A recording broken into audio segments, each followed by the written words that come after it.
Season की शुरुआत Jiang नामी लड़की की ग्रेजुएशन डे से होती है, जहां वो अपने क्रश को किसी और के साथ देख सैड हो जाती है। फिर बहुत ज्यादा ड्रिंक करके नशे की हालत में बीच पे जाके किसी चैंगमू नामी लड़के को अपना क्रश समझते हुए प्रपोज कर देती है। चैंगमू उसे संभालने की कोशिश करता है तो दोनों की किस हो जाती है और सीन यही कट हो जाता है। अब हम कुछ साल बाद का वक्त देखते हैं, जहाँ जियांग एक फूड ब्लॉगर बन चुकी है, जबकि चैंगमू की अपनी एक पॉपुलर डेजर्ट शॉप है। चैंगमू अपनी शॉप पर एक नया मून केक बनाता है जो बहुत फेमस हो जाता है। जियांग भी उसकी शॉप की तारीफें सुनकर वहाँ केक रिव्यू करने आती है। उसे केक बहुत पसंद आता है और वो उस पर अच्छा सा ब्लॉग लिखना शुरू हो जाती है। वो शॉप ओनर से मिलने की बात करती है, जिस पर चैंगमू उसके पास आकर बैठता है, पर जियांग उसे नहीं पहचानती। फिर हमें चैंगमू के फ्लैशबैक से पता चलता है कि वो किसके बाद जियांग को एक होटल रूम में छोड़ गया था और उसके पास अपना लॉकेट रख जाता है। घर पर जियांग अपनी बहन से कॉल पर बात करते हुए चैंगमू की बुराई करने लगती है, लेकिन जैसे ही उसकी बहन का बेटा रुई सामने आता है तो वो बहुत खुश हो जाती है, क्योंकि वो रुई से बहुत प्यार करती है। अगले दिन से जियांग चैंगमू का पीछा करना शुरू हो जाती है और उसकी इंफॉर्मेशन अपने पास लिखने लगती है। ऐसे वो उसके घर पहुंच जाती है, जहां आखिर चैंगमू भी उसे पकड़ लेता है। वो उसके पास मौजूद पेपर उससे छीनते हुए दोबारा उसके रेस्टोरेंट आने से मना करता है। जियांग को थोड़ी छानबीन करने के बाद चैंगमू की बहन चैंगयू का पता चलता है और वो फौरन उसकी कंपनी पहुंच जाती है। वो चैंगयू से रिक्वेस्ट करती है कि वो चैंगमू के साथ उसका इंटरव्यू अरेंज करवा दे। जियांग के बहुत बोलने पर चैंगयू मान जाती है। अगले दिन जियांग चैंगमू को उसकी बहन की कंपनी का बहाना करते उसका इंटरव्यू ले लेती है। आखिर चैंगमू को इंटरव्यू देना पड़ता है, जहाँ वो उसे मून केक के पीछे की कहानी भी सुनाता है। वो बताता है कि 1 साल पहले जब वो जिंदगी से परेशान समंदर किनारे खड़ा था तो एक लड़की ने आकर उसके पास उससे अपना लव कन्फेस कर दिया। उस वक्त की फीलिंग्स को याद करते हुए उसने मून केक बनाया। जियांग घर आकर उसकी ये कहानी अपने ब्लॉग पर डाल देती है, जो बहुत फेमस भी हो जाती है। इस वजह से चैंगयू इन्हें मिलने बुलाती है, जहाँ वो इन्हें कहती है कि जियांग का आर्टिकल फेमस हो चुका है तो एक कंपनी इनके साथ कोलैबोरेट करना चाहती है। चैंगयू चाहती थी कि जियांग आगे के लिए और आइडियाज सोचे। थोड़ी बहुत बातें करने के बाद वो चैंगमू के साथ उस जगह जाने के लिए तैयार हो जाती है, जहां उस लड़की ने चैंगमू को किस किया था। दोनों ट्रिप पर उस बीच पर पहुंच जाते हैं, जहां जियांग को होटल में रूम नहीं मिलता तो चैंगमू उसे अपना रूम देते हुए खुद अपने लिए दूसरा होटल ढूंढने का फैसला करता है। रात नींद न आने पर जियांग समंदर किनारे घूमने लगती है, जहाँ उसे चैंगमू खड़ा हुआ मिलता है। चैंगमू उससे थोड़ी बातें करने के बाद एक रोज पकड़ाता है, जिसे स्मेल करते ही जियांग को उस दिन वाली मेमोरीज आ जाती हैं, जब उसने चैंगमू को किस किया था और उसे बहुत बड़ा झटका लगता है। जियांग चैंगमू के साथ होटल वापस आ जाती है, जहां वो नर्वस होते हुए फौरन अपने रूम में चली जाती है। चैंगमू अपनी गाड़ी में बैठ दूसरे होटल की तलाश में निकल जाता है, लेकिन बीच रास्ते में बारिश होने की वजह से उसकी गाड़ी खराब हो जाती है। उसी वक्त जियांग की कॉल आने पर चैंगमू जब गाड़ी खराब होने का बताता है, तभी उसके फोन की बैटरी डेड हो जाती है। जियांग टेंशन में उसे ढूंढते हुए किसी तरह उसकी कार तक पहुंच जाती है। मजे की बात ये कि उसके फोन की बैटरी भी डेड थी। ऐसे दोनों को वही रात कार में गुजारनी पड़ती है। यहाँ जियांग चैंगमू से उसके नेकलेस के बारे में भी पूछती है, जो वो उसे गिफ्ट के तौर पर रखने का कहकर बात खत्म कर देता है। अगली सुबह आखिर दोनों बारिश रुकने के बाद वापस आ जाते हैं। जियांग घर आकर अपनी स्टोरी पूरी कर लेती है, जिससे चैंगयू की कंपनी को बहुत प्रॉफिट मिलता है और वो जियांग से बहुत खुश होती है। अचानक जियांग और चैंगमू दोनों को एक साथ एयरपोर्ट से कॉल आती है। जब वो वहाँ पहुँचते हैं तो उन्हें एक लॉयर के साथ जियांग की बहन का बेटा रुई मिलता है। यहाँ पता चलता है कि रुई के डैड चैंगमू के अच्छे दोस्त हैं। रुई के पेरेंट्स डिवोर्स लेने वाले हैं, इसलिए उन्होंने उसे यहाँ चैंगमू की केयर में भेजा है, क्योंकि जियांग की फाइनेंशियल सिचुएशन अच्छी नहीं है। चैंगमू रुई को अपने साथ ले आता है। अगले दिन जियांग रुई से मिलने चैंगमू के घर जाती है, जहां उसकी तबीयत अचानक खराब होने की वजह से ये लोग उसे हॉस्पिटल लेकर भागते हैं। यहाँ ये राज खुलता है कि चैंगमू के पेरेंट्स ने भी उसका बचपन में अच्छे से ख्याल नहीं रखा था, जिस वजह से वो अक्सर पैनिक अटैक्स का शिकार रहता था। यहाँ चैंगमू इस फिक्र में कि वो रुई का ख्याल नहीं रख पाएगा, जियांग को अपने घर पर रुकने की ऑफर करता है।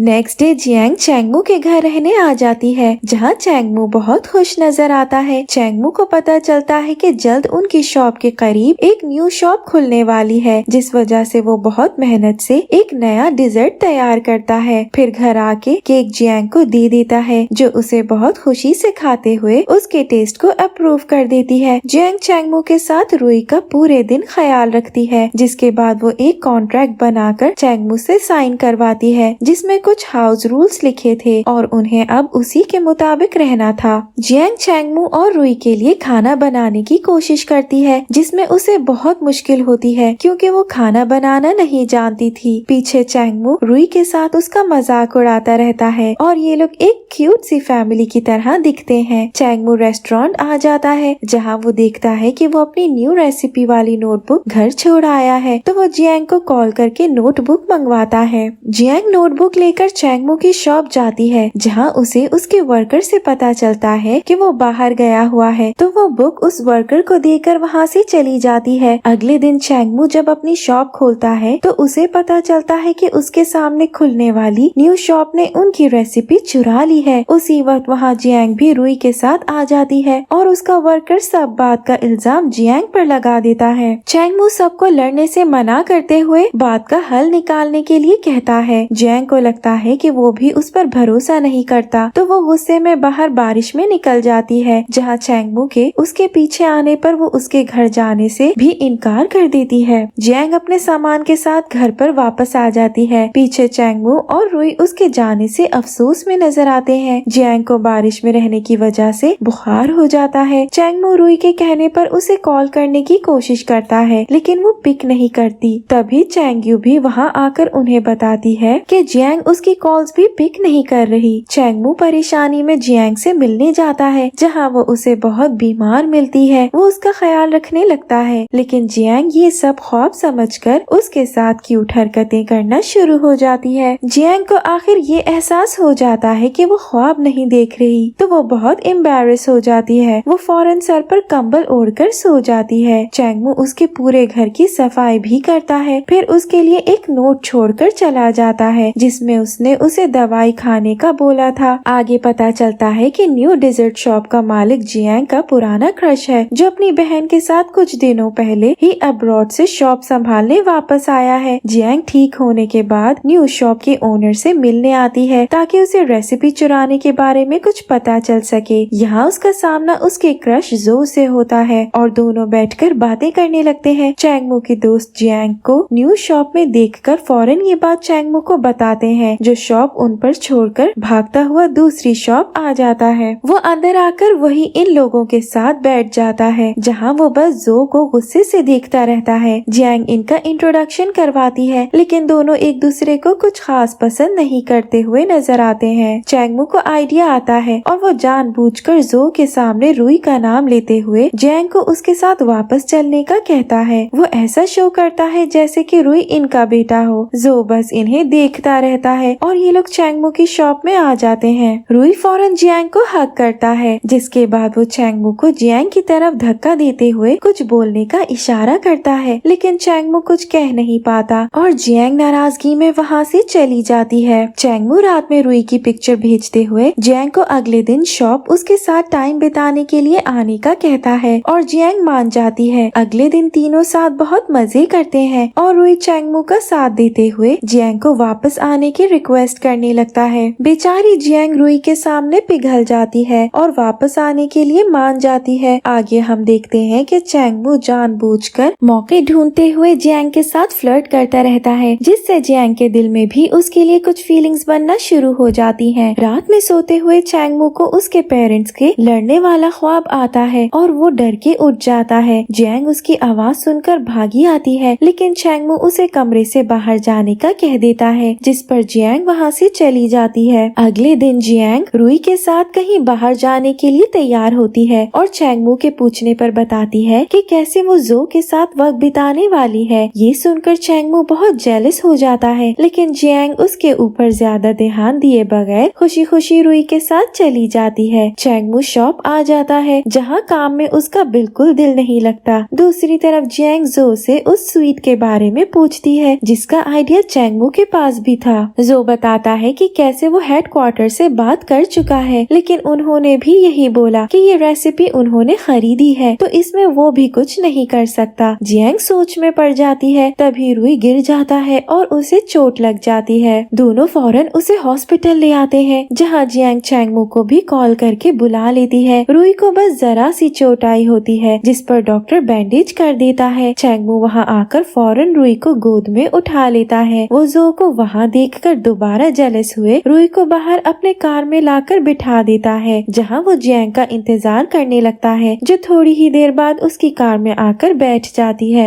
दोनों वापस आ जाते हैं। चैंगमू अपने दोस्त के घर ड्रिंक करने जाता है और बहुत नशे में घर वापस आता है। जियांग उसे संभालने लगती है, लेकिन चैंगमू उसे किस करता है। थोड़ी देर बाद जियांग फौरन से चैंगमू को धक्का देकर कमरे में चली जाती है, जहाँ वो मुस्कुराती हुई नजर आती है, जबकि चैंगमू वही सोफे पर सो जाता है। सुबह जियांग चैंगमू से बहुत शर्माती है, जबकि चैंगमू ऐसा नाटक करता है जैसे उसे कुछ याद नहीं। यहाँ जियांग चैंगमू को कहती है कि कैसे उसे अपने वर्कर से रेसिपी के मुतालिक बात करनी चाहिए, क्योंकि उनके अलावा बुक उसने भी पढ़ी थी। ये कहकर वो चली जाती है और चैंगमू सोच में नजर आता है। चैंगमू अपने वर्कर से अगले दिन इस बारे में बात करता है, जो इस बात से इनकार कर देता है कि उसने रेसिपी लीक की है। चैंगमू उसे सोचने का कहता है, अगर उसने रेसिपी की बात किसी और के सामने की थी, तभी उसके वर्कर को याद आ जाता है कि ये रेसिपी उसने उसकी गर्लफ्रेंड के लिए बनाई थी, जो पैसों के पीछे बहुत पागल है। वो चैंगमू से थोड़ा वक्त मांगते हुए वहाँ से चला जाता है। घर पर जियांग चैंगमू को अवॉइड करने लगती है, क्योंकि उसे शर्म आ रही थी। आहिस्ता आहिस्ता उसे उसकी हरकतों से रियलाइज होने लगता है कि वो शायद उसे पसंद करता है। चैंगमू जब शॉप पर आता है तो उसका वर्कर उसे माफी मांगते हुए रेजिग्नेशन का कहता है, क्योंकि वो उसकी गर्लफ्रेंड ही थी जिसने पैसों के लिए रेसिपी बेच दी। चैंगमू उसे माफ करते हुए जॉब छोड़ने से मना कर देता है और यहाँ ये मामला हल हो जाता है। जियांग चैंगमू के साथ अच्छा बिहेव करने लगती है। वो उसे कपड़े धोते देख कपड़े खुद धोने की बात करती है, लेकिन चैंगमू उसे कपड़े नहीं देता। दोनों के खींचने में ये एक दूसरे पर गिर जाते हैं। यहाँ दोनों के बीच एक और स्वीट सा मोमेंट क्रिएट हो जाता है। जियांग हर बार की तरह भागती हुई अपने रूम में चली जाती है। चैंगमू अपनी शॉप में 2 न्यू डेजर्ट्स लॉन्च करता है, जिससे आखिर उसकी शॉप में दोबारा कस्टमर्स आना शुरू हो जाते हैं। जियांग चैंगमू को बताकर अपने क्लासमेट्स के साथ पार्टी में आती है, जहाँ वो बहुत ड्रिंक कर लेती है। चैंगमू उसे कॉल करता है, लेकिन जो उसके साथ बैठा था उसकी कॉल उठाता है। वो चैंगमू को वहाँ का एड्रेस भी बता देता है और चैंगमू फौरन वहाँ आकर जियांग को पिगी बैक राइड देते हुए वहाँ से ले जाता है। तीनों अगले दिन शॉपिंग पर आते हैं, जहाँ ये लोग बहुत मजे करते हैं। जियांग चैंगमू से पूछती है कि अगर वो उसे डिजर्ट बनाना सिखा सकता है, क्योंकि उसे अपने फॉलोअर्स बढ़ाने थे, जिसके लिए चैंगमू मान जाता है। जियांग चैंगमू की शॉप पर डिजर्ट बनाना सीखती है, जहाँ इनके बीच एक रोमांटिक एनवायरनमेंट भी बन जाता है। घर आने के बाद जब रुई सो जाता है तो चैंगमू कैंडल्स जलाते हुए जियांग को उसके साथ मूवी देखने का कहता है। वो कन्फेस करने ही वाला होता है कि उन्हें रुई की रोने की आवाज आती है, जो अपने पेरेंट्स को याद कर रहा था। चैंगमू को अपने पास्ट का सोचते हुए पैनिक अटैक आने लगता है और वो रुई को जियांग के साथ छोड़ रूम से बाहर आ जाता है। चैंगमू बेहतर महसूस करने के बाद अंदर आता है और जियांग को बताता है कि उसने रुई के पेरेंट्स से बात की है। यहाँ इन्हें पता चलता है कि वो जल्द वापस जाने वाला है, क्योंकि उसका स्कूल शुरू हो जाएगा। रुई चैंग यू के साथ मिलकर प्लान बनाता है, जहाँ वो एक दिन उसके घर वक्त बिताने आ जाता है, ताकि चैंगमू जियांग के साथ वक्त बिता सके। इनका प्लान कामयाब हो जाता है, क्योंकि रुई के जाने के बाद चैंगमू जियांग के साथ डेट पर जाता है, लेकिन यहाँ भी बहुत नर्वस होने की वजह से वो उससे अपना लव कन्फेस नहीं कर पाता। रुई के वापस जाने में बहुत कम दिन रह जाते हैं, इसलिए दोनों उसके साथ बहुत सारा वक्त गुजारते हैं, जहाँ रुई बस पूरा वक्त इन दोनों की मैच मेकिंग करता रहता है। आखिर रुई वापस चला जाता है, जिसके जाने से दोनों बहुत सैड नजर आते हैं। जियांग को चैंगमू के घर कुछ दिन और रहना पड़ता है, क्योंकि उसके पास अभी रहने के लिए कोई जगह नहीं थी। वो रेंट पर रहती थी, लेकिन उसने वो घर का रेंट देना छोड़ दिया था, इसलिए वो घर किसी और को दे दिया गया। इस बात से चैंगमू थोड़ा बेहतर महसूस करता है। अगली सुबह जियांग को चैंगमू का नोट मिलता है, जिसमें लिखा था कि वो कुछ दिनों के लिए बाहर जा रहा है। ये पढ़कर वो कंफ्यूज हो जाती है और चैंग यू से मिलती है। वो उससे यही कहती है कि उसे चैंगमू की फीलिंग्स के बारे में अभी भी कुछ समझ नहीं आ रहा। चैंग चैंग यू उसे हौसला रखने के लिए कहती है। 1-2 दिन और गुजरने के बाद जियांग वापस जाने का फैसला लेती है और वो इस बार का मैसेज चैंग यू को कर देती है।